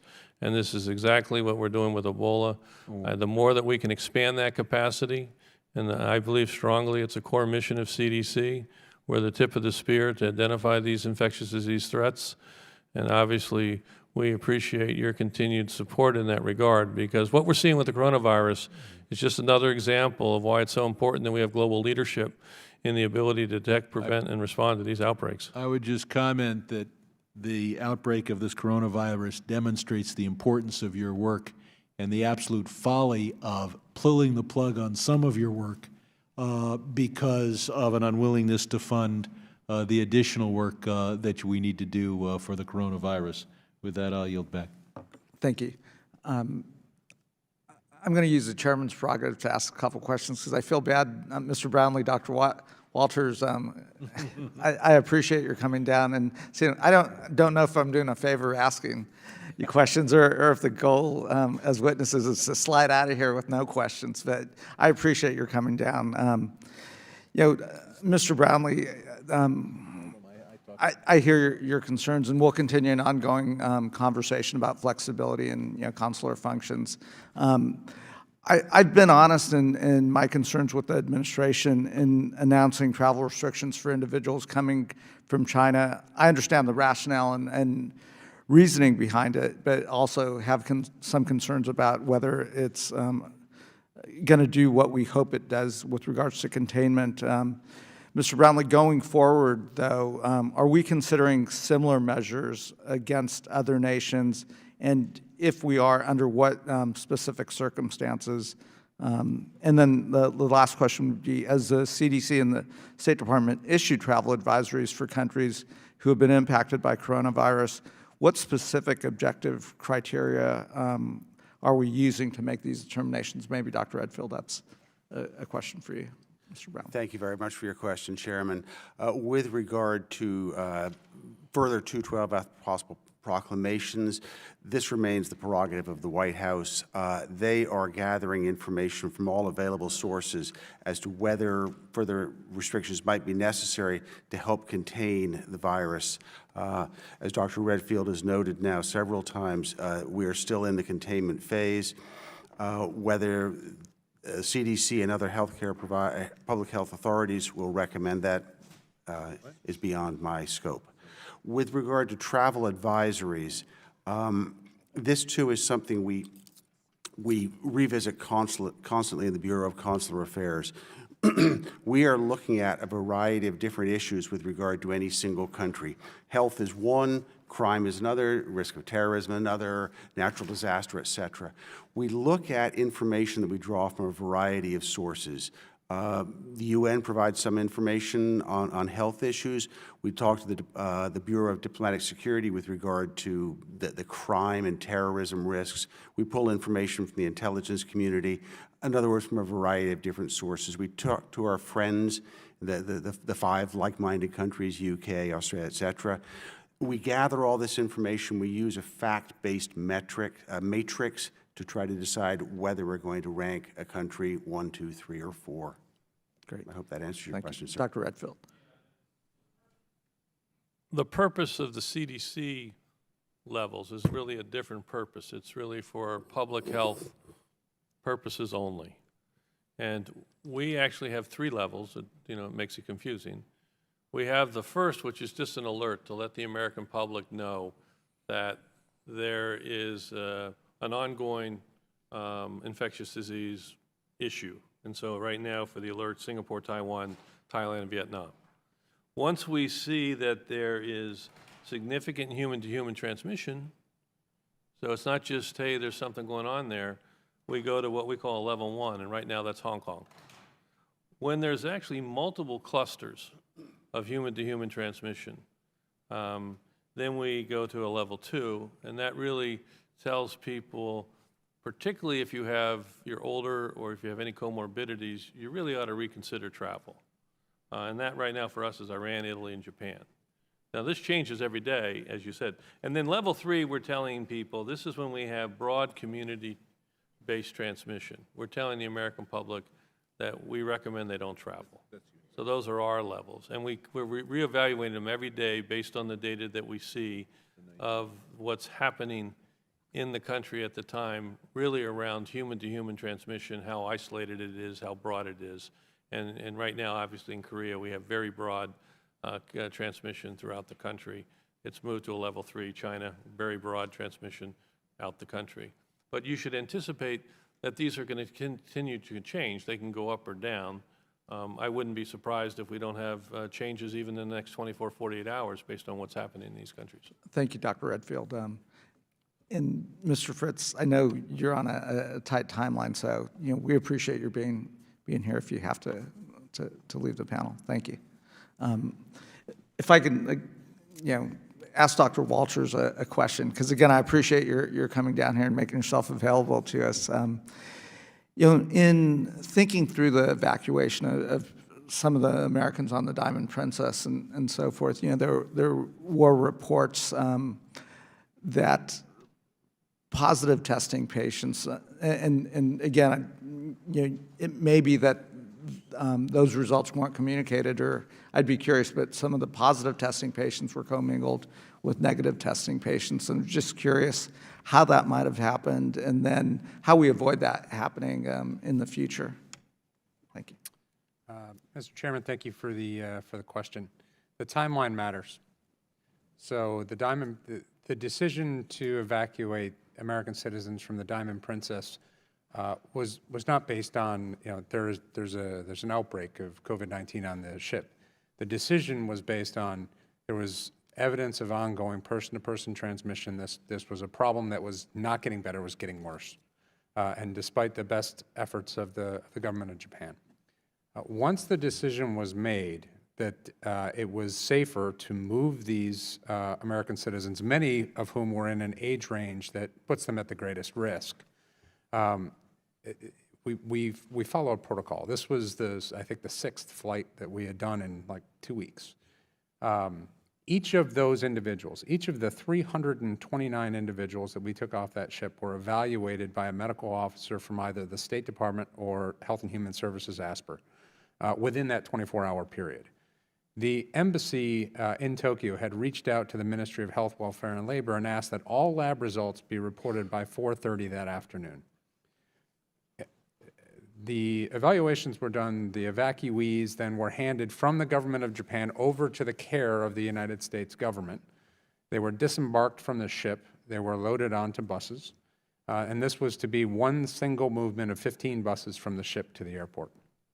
It was only once those evacuees were 329 people on 15 buses, and in the minutes after midnight on the docks at Yokohama, that an official from the government of Japan approached the embassy personnel with a list. And on that list were 16 names. And of the 16 names, 14 people were manifested, and some were on 15 different buses. And the buses were already in movement. In the movement from the docks at Yokohama to the airport, there was some discussion, hey, we've got this problem, we're working through it. And that's only a 40 or 45-minute movement. Once they arrived at the airport, the 14 were identified in a way that was efficient but protected their privacy. And it's important to remember, none of these individuals had symptoms. They were not coughing, sneezing, they didn't have fevers. That had all been confirmed. They were removed from the bus. They were taken to the only place. Now imagine, morning is breaking at that airport. It's raining. These are 60 to 80-year-old American citizens that are helped off the buses and put into an isolation area aboard the aircraft. The way the aircraft is set up, the airflow moves from the nose to the tail. So the sort of most at-risk area is near the tail of the aircraft. We had already partitioned off, as we had in previous flights, an area to protect other passengers from any contagion that might be with those folks. And they were placed there, and then there was a robust interagency discussion. Much has been made about the discussion, but at the end of the day, we reached consensus. And there was consensus between the department, our partners that we rely on from Health and Human Services, State Department, and others, that, yes, these are evacuees. Yes, they've been placed into the care of the U.S. government. Yes, they are contained and they pose no further threat. And with that, we brought them back to the finest quarantine facility in the world to receive the best care available. Great. Thank you for that explanation. I know the ranking member had additional questions. Yeah, and that's for State Department, because we heard over in China how I think it was 1,600 health workers came down and they were sick. We had talked to our ambassador from Cambodia. We had a discussion with him today, and he was saying what a stellar response our State Department did of working 24/7 at 6 different locations, moving people out. What kind of protections do we have for our State Department personnel? Because I know when we go on Codell's, you guys work your tails off, and we appreciate it. And we want to make sure you have the coverage and the health care that you need. You feel adequate? Yes, sir. Thank you for the comments and the question. Here's what I would say. This is an international emergency with significant domestic risk. But in 220 locations around the world, we have a workforce of 75,000 people, some of whom are in countries that have active cases. Others are in countries that may tomorrow find themselves with active cases.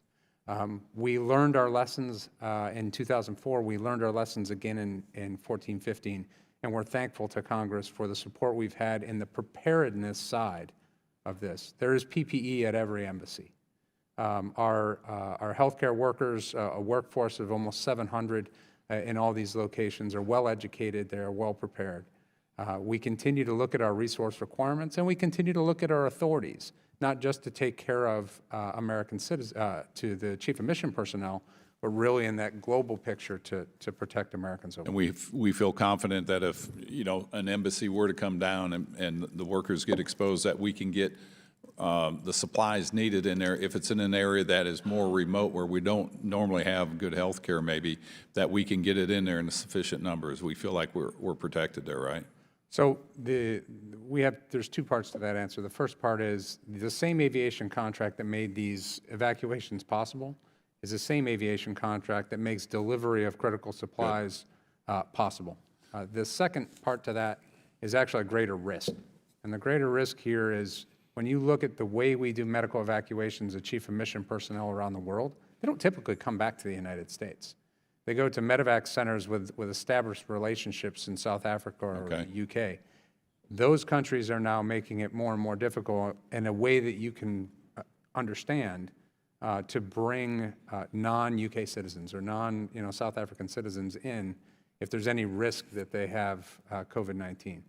So we continue to work with our international partners to keep those diplomatic platforms open so that Dr. Redfield's teams have a place to work and the resources and relationships to do it, but still be able to medevac our chief of mission people home when the time comes. Okay, thank you. Dr. Redfield, again, there's this cloud of lack of transparency that we keep getting from China. What signals can we see from China to see what the real extent of damage is behind the containment?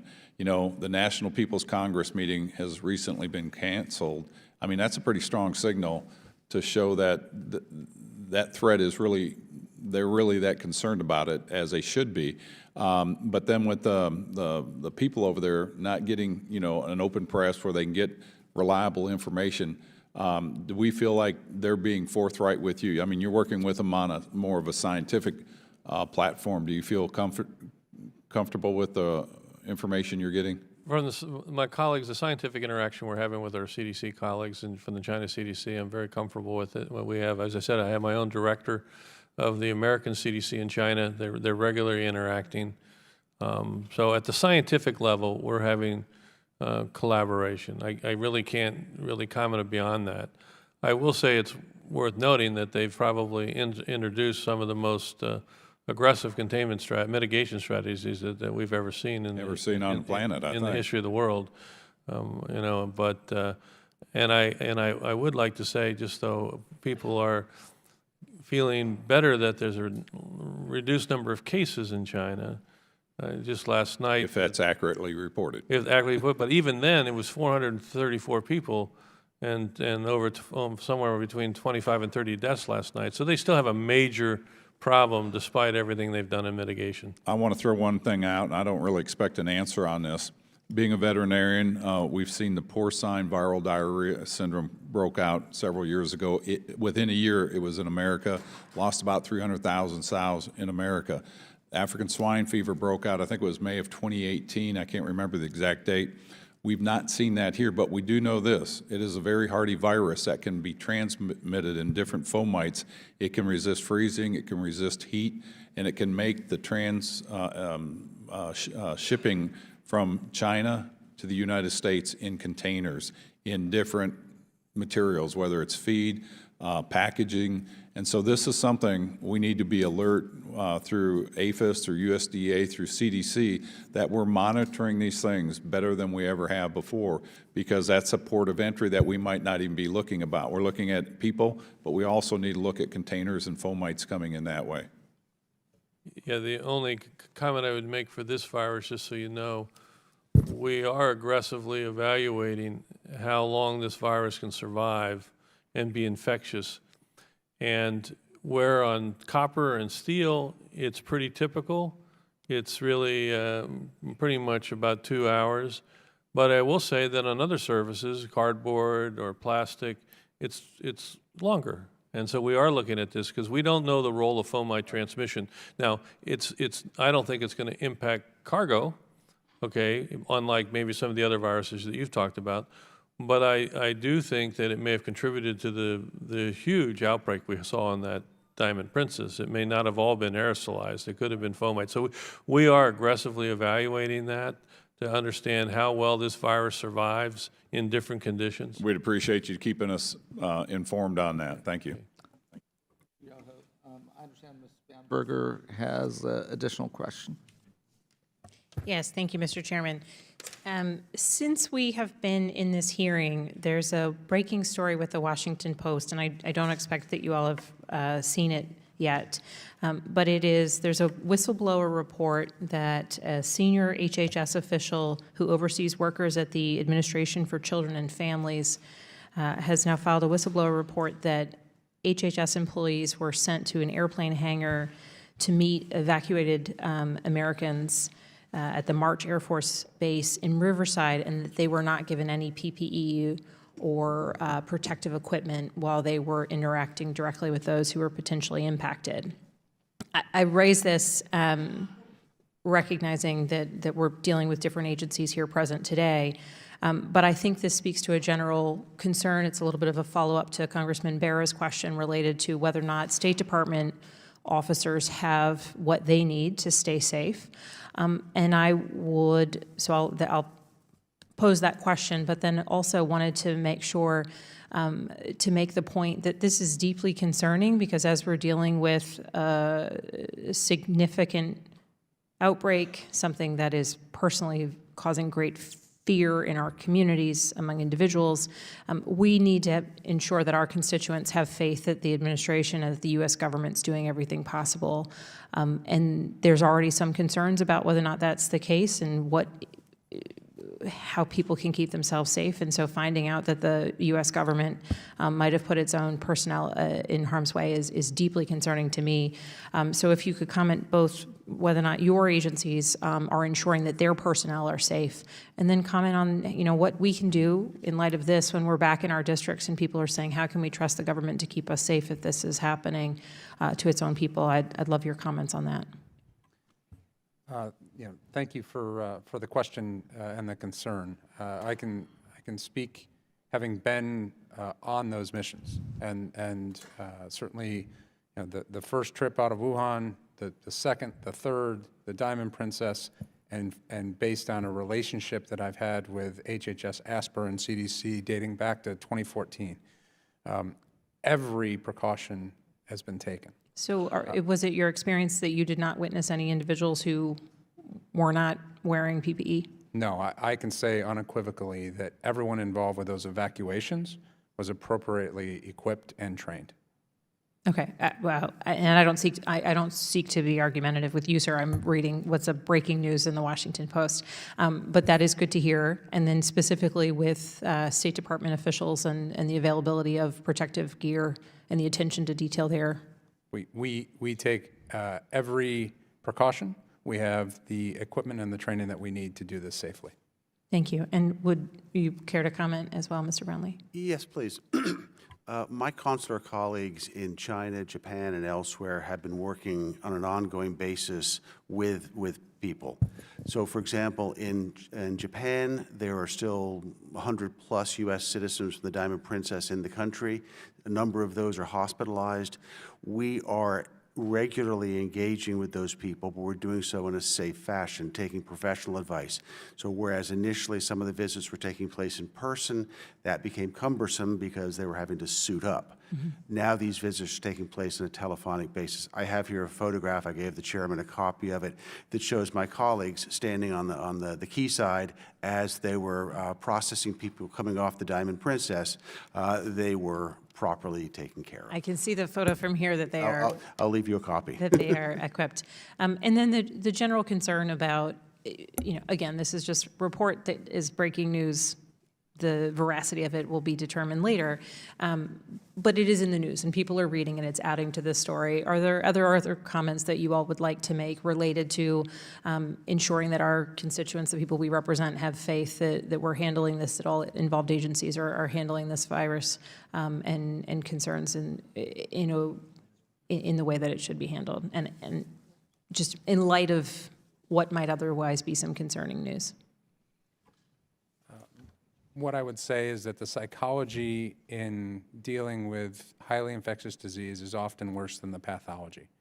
That we have the best medical care in the world, and whether it's Ebola or coronavirus, the American healthcare system is ready to receive and ready to take care of our healthcare workers and our public. From the State Department's perspective, we have a workforce that is at the front line.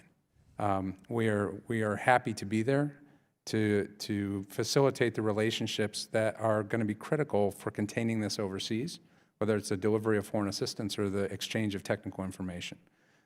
What I tell my family is that you live in the best country in the world, and that that people who know how to do this are in positions where they can advise state, local, and international healthcare workers. Thank you. I thank you for the indulgence of the second question, Mr. Chairman, and to the witnesses. Thank you so much for all of the work I know that you are putting in on this. Thank you for your continued service to our country and to keep us all safe and healthy. I truly appreciate it. I yield back. Thank you. Let me recognize the gentleman from California, Mr. Sherman. Doctor, what's your best estimate as to the mortality rate of this disease among those who are healthy and under age 65?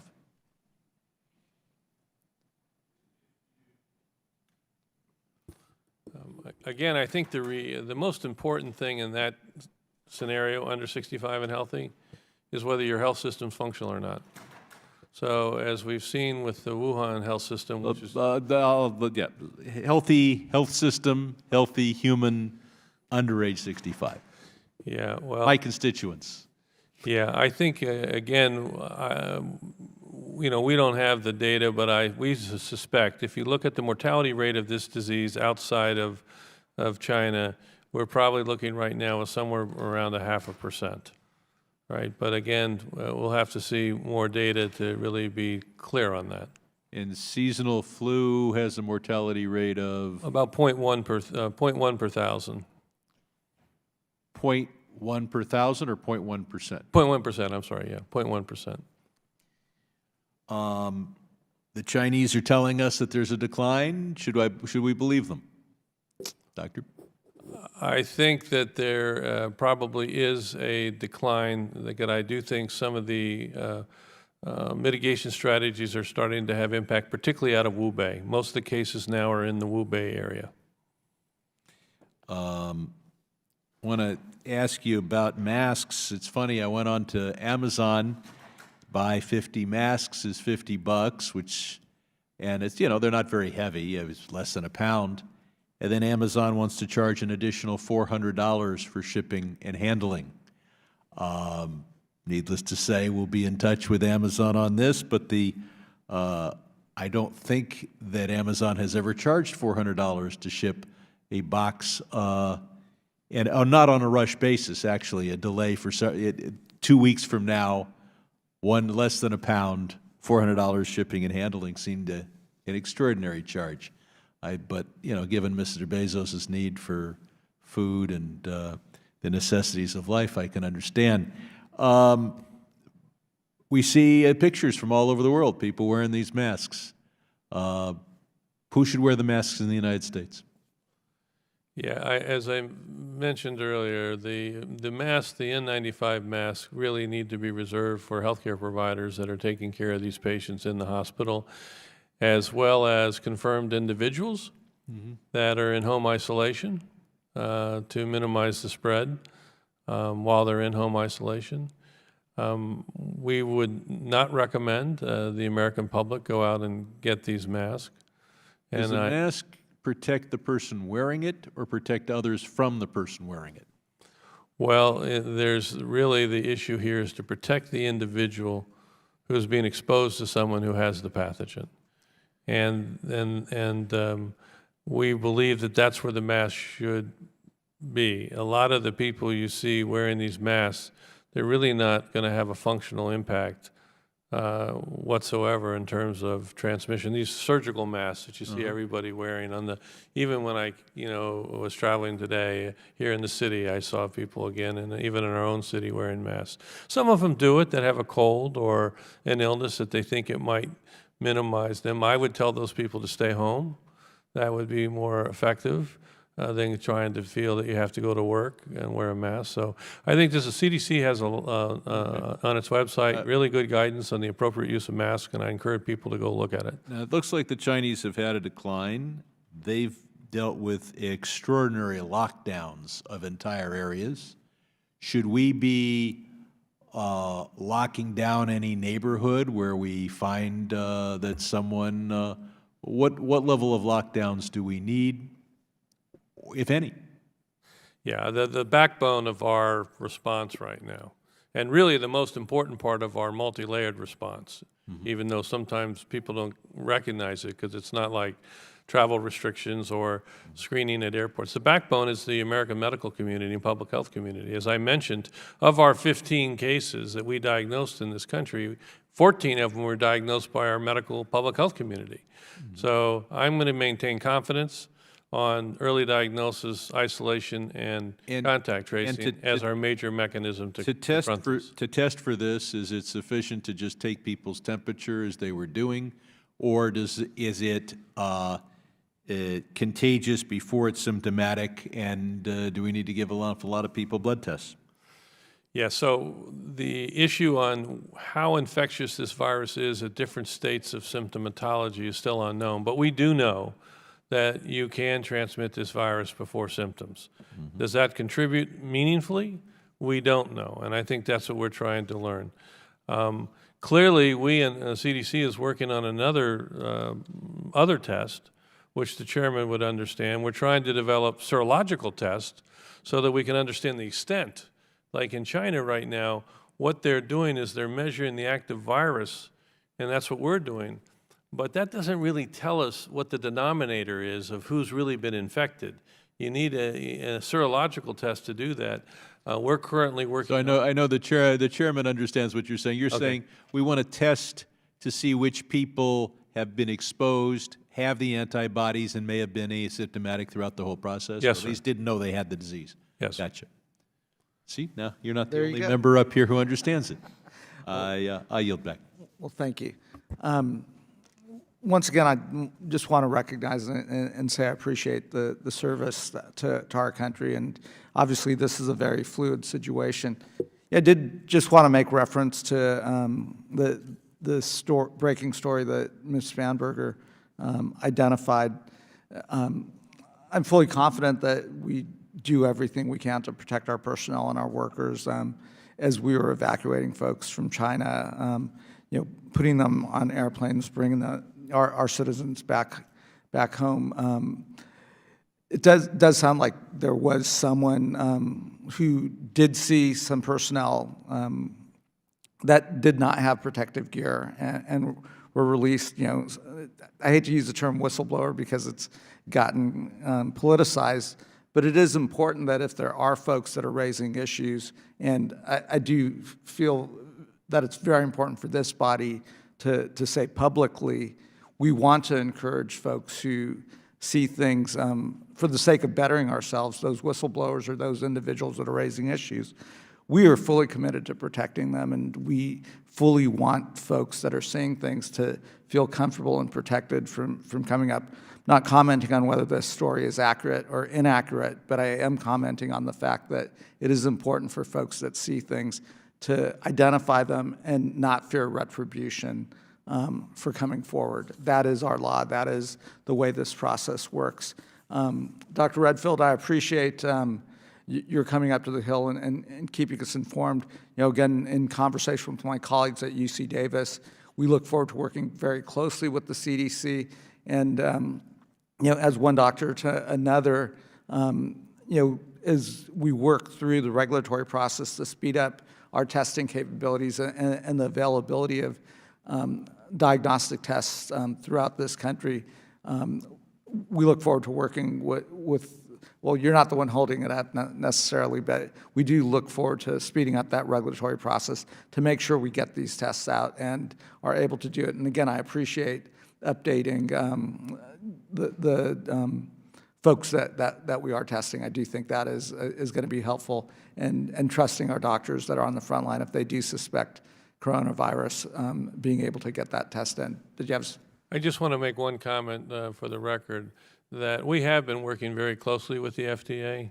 They have been very supportive. I just want to make sure, but they're operating within the regulatory framework that we have, and I think the point that I wanted to make is that the loss of laboratory development tests to be used when we're developing new tests and responding to new emergencies, I think is something that should be relooked at. I appreciate that. And again, thank you, and thank all three of you, as well as your colleagues at HHS, USAID, Homeland Security, for regularly coming up to the Hill to brief members of Congress. And again, this is fluid, so let's maintain close contact and dialogue. And with that, this hearing is adjourned. Who would have thought that your medical degree would be that relevant?